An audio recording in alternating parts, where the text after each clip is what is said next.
কে দিল পিরিতের বেড়া লেচুর বাগানে, কে দিল পিরিতের বেড়া লেচুর বাগানে।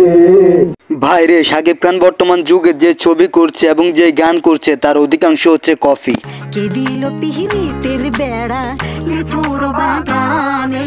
আর তার একটা প্রমাণ লিচু বাগানের গানটি সম্পূর্ণ কফি, যা 1970 সালে ফুলমালা ছবিতে গাওয়া গানটি। সেই গানে লিচু বাগানের যে ক্যারেক্টার তুলে ধরা হয়েছে, সেম ক্যারেক্টারে সেই গান গাওয়ানো হয়েছিল। পায়রা পায়রা খায় রে। সুর, তাল, লয় সবই একরকম ছিল, কোনো তফাৎ নাই, শুধুমাত্র ডিজিটাল বাদ্যযন্ত্র দ্বারা আরো সুন্দরভাবে গাওয়ানো হয়েছিল।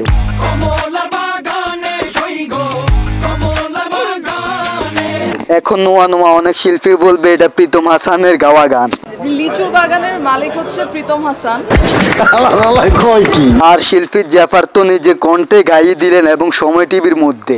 কেমন প্রেমিক তুই বন্ধুরে বেড়া দেখা কাপিস ভয়ে। তারা যে এভাবে ভাগ ভঙ্গিমা ধরেছেন যেন নিজের গাওয়া এবং নিজের লিখা, নিজের সুর করা গান। আসলে ভাই, পাবলিকের চোখ তো আর ধুলা দেওয়া যায় না, পাবলিক তো ঠিক খুঁজে বের করে, যেমন আমি বের করি। আর সেই লেচু বাগানের গানটি গাওয়া হয়েছে কুক স্টুডিওর মতো সাজিয়ে। লেচু বাগানের গানে সাকিবের নায়িকা ছিল সাবিনা নূর। অনেকে বলে সাবিনা নূরকে কেন নিল, ও তো নায়িকার কাতারে পড়ে না। আবার অনেকে বলে সাবিনা নূর নাকি নাচতে পারে না। অনেক আলোচনা সমালোচনার মধ্যে পড়েছেন এই তাণ্ডব সিনেমা শাকিব খান। তো আসলে ভাই, বাঙালি যে এমন এক জাতি কিছু খুঁজে বের করবে তাই তার প্রমাণ এই লিচু বাগানের গান দিয়ে।